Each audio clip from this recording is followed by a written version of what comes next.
Alam mo, lahat po ng kontrata natin ngayon ay iniimbestigahan natin. No? Nakita nyo naman yung presentation ng ICI nung nakaraan. No? Sabi nga ng Pangulo, 10 years, past 10 years, all infra.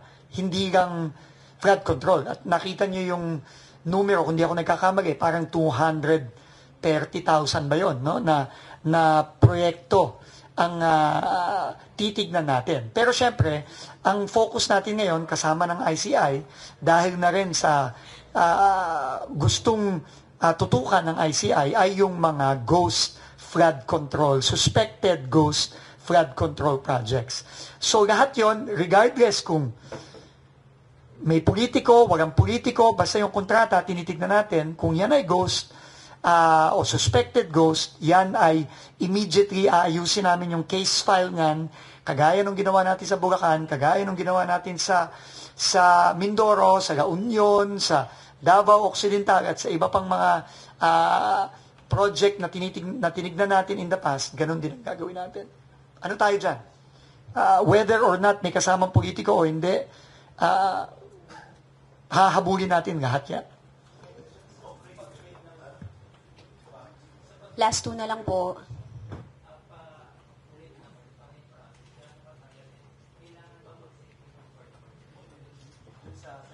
Yeah. Ang tanong mangyayari lang pag hindi magbabayad yung insurance company. Ano ang proseso natin? Dadaan tayo, kung kailangan natin dadaan tayo talaga sa korte. RTC ang kaso na kailangan for claims. No? Pinapag-aralan natin kung ano ba yung dapat nating i-file. Hindi po kami yung administrative. DPWH po yung as the one. Pero sana wag na tayong mananawagan na rin ako. No? I'm sure naman susuportahan tayo ni Commissioner Ray at ng buong commission na para dun sa mga insurance companies na makikita naman nila na talagang hindi ginawa ng tama yung mga proyektong ito. Sana magkusa na sila. No, magkusa na sila. Wag na silang legal pa. Lalo na ngayon na ghost ang pinapriority natin. Sana magkusa na sila at ibalik na nila yung claim na yon ng gobyerno. Kasi unang-una, Pilipino din naman sila. Pilipino din naman sila. Nagbayad din naman sila ng buwis. Diba? At kung nakita naman nila talaga na ghost yun at hindi tinupad ng contractor na in-insure nila yung responsibilidad para gumawa ng tamang proyekto, nananawagan na siguro kaming dalawa ni Commissioner Ray. Magkusa na. Huwag na natin paabutin pa sana sa court ito. Pero, kung magmatigas sila at labanan nila, wala tayong choice. Pasensyaan tayo. Yeah, i-clarify ko lang yung parte na yun. No? Talagang kailangan natin magtulungan. Yung naman pong insurance companies ay mayroon pa rin po silang legal na paraan para ma-recover naman yung kanilang binayan. Babalik siya sa contractor. Na yun naman ang nakipagtratuhan naman sila sa kanila eh. So doon din dapat makatulong sila. No? Na kung hanggat maaari merong maibalik agad at sila naman ay merong karapatan na under the law na bawiin yung kanilang ibinigay na bayad sa insurance doon sa in-insure nilang kontratista.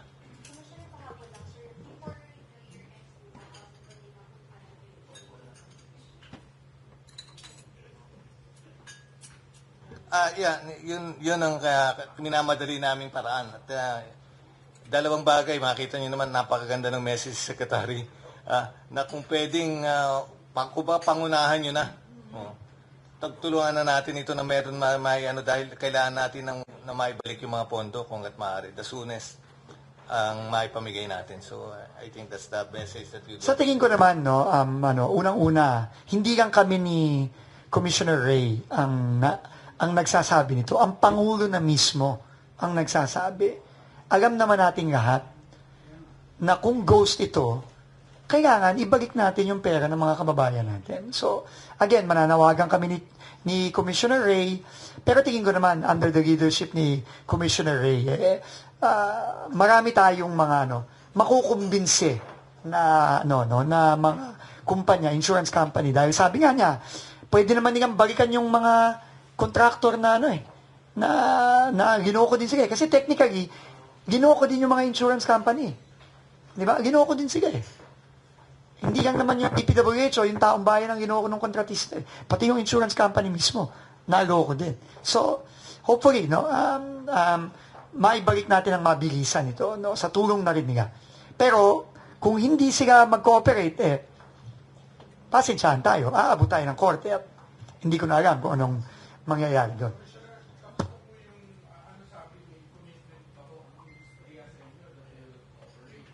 Agad po namin silang miniting last week eh.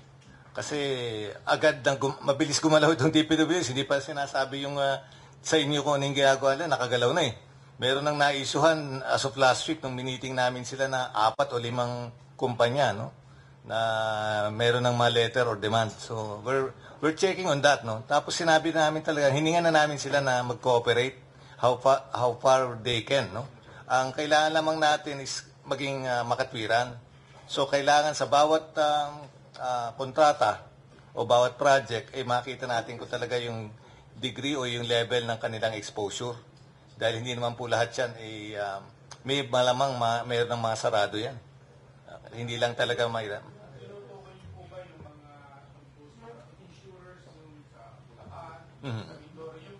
O, yung dati pinatawag po namin pati yung tinatawag natin mga underwriter. Kasi we have to move this thing forward. Marami po tayong proyektong kailangang ituloy.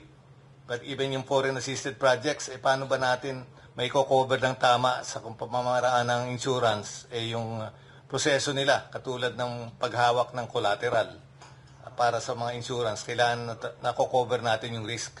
Kasi ganun po ang basis ng insurance eh. Kailangan mayroong collateral yung kanilang binibigay. Tapos po, meron namang ibang paraan para i-cover yung mga projects ng DPWH. 5% po ng cash or manager's check or bank certificate. Pwedeng yun ang gamitin kaysa yung 30% based on insurance. At even po GSIS pwede lang gamitin.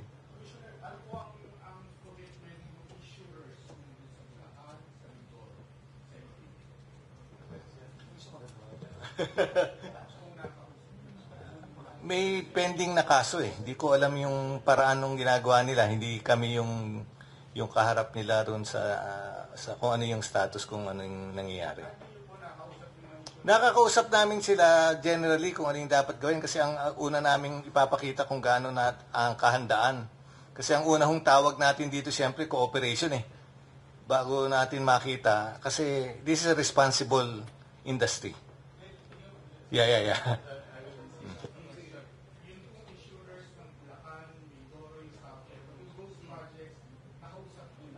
Yung pong narito at nung matid ng meeting, nandito po sila at pinakita sa amin yung letter ng DPWH. Ang kailangan po nila, tignan din yung kanilang sariling record. Kasi po, 5 klaseng band meron, naku, hahaba. Sorry, Secretary. Yeah. May 5 klase yan, mula bidders band hanggang sa warranty yan eh. Dito ang pinaka-importante yung performance kasi dapat naisasara yan. Sa kontrata nakalagay yung until until nag-sign ng DPWH ng the completed na project. Tapos after that, nagkaka-warranty sila ng 1 year retention ang tinatawag doon. At pag mayroong ganun, 10%, hindi pa natin kagad binibigyan ng DPWH. Instead na i-hold yung 10%, meron pa tayong bond na pwedeng i-issue to cover yung 10% na para makuha kagad nila yung pera. So may mga ganun pong proseso. Yun lang kailangan natin tingnan kasi we cannot, kailangan po natin naman na yung kanilang karapatan dun sa parte, hindi kagad natin masabi kagad. Kaya yung mga tanong na biglang 30% ba lahat, titingnan po natin yung per project. Mahaba pong proseso, pero kaya nagtutulungan kami. Kasi ang importante rito talagang gawin natin yung proseso ng paano maibalik at the soonest possible time. Kasi yung sistema natin ngayon talaga aandar eh. Ilang taon na po ito ng DPWH and with the new secretary, talagang naniniwala po at nagtitiwala kami na talagang kaya natin gawin ito, lalong-lalo na moving forward. Siguro, ko lang, no?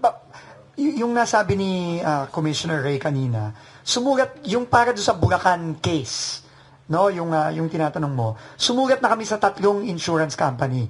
Can I mention? Siguro naman, public record naman eh. Sa Liberty Insurance, sa Travelers Insurance, tsaka Sterling Insurance.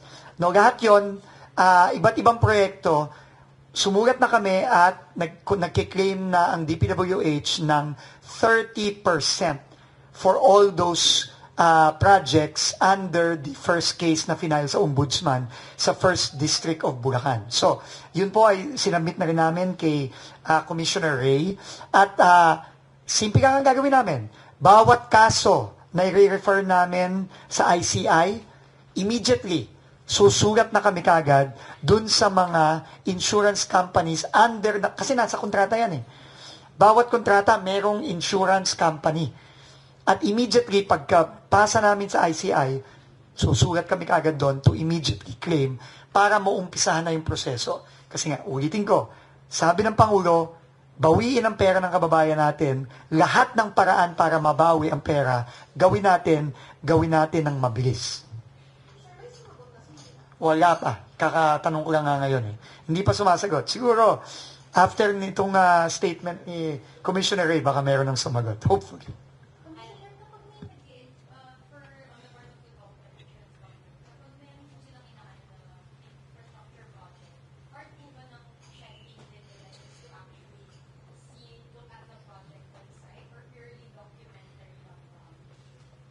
Doon sa amin, generally, ang requirement namin, dokumentasyon eh. Documentary ang una namin requirement. Wala pa kasi hindi pa nga nila, wala rin makapagturo kaagad kung saan at alin eh. Ang kailangan po natin tingnan ngayon kung paano ba yung pinag-usapan ho namin ng industriya, yung monitoring. Yun ang kailangan natin makita kasi sa dulo, kasi kailangan natin explain kung meron pong isang project na tinitingnan namin na parang isang taon, biglang natapos ng 3 buwan. Tapos isasara na kagad yung project. Medyo mapapaisip ka, no? Paano nangyaring natapos, no? At paano hindi nalaman ng kanilang insurance company. Iingatan po namin yung parte ng collusion. Baka meron nga po ganung nangyari. Kasi dapat po, para din kung ano kanya-kanyang role tayo eh. Ito pong insurance ay dapat mag-role din ng kanyang parang other duty aside from the financial ano eh. Na talagang makita rin nila na talagang natatapos ang mga proyektang kanilang pinangatawanan.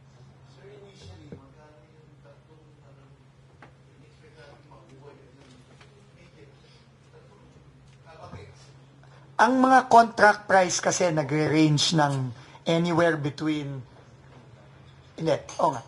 yung contract price nagre-range yan anywhere between 70 million to 100 million. So 30% nun. In this case, merong 28 million, merong 16 million at merong anyway, double check ko, no? Double check ko. Pero tandaan mo bawat kontrata yan, ha. So ang claim ay up to 30% ng contract price. No? So ano yan, no? Depende kung gaano kalaki ang kontrata. Basta 30% ang i-claim natin. Bawat kontrata na nakita natin na may problema, na maanomalya. 22 million yung isa. So 28, 16, tsaka 22 million. Well, ano yan, no? We will leave that to the Insurance Commission kasi sila ang regulator ng insurance industry.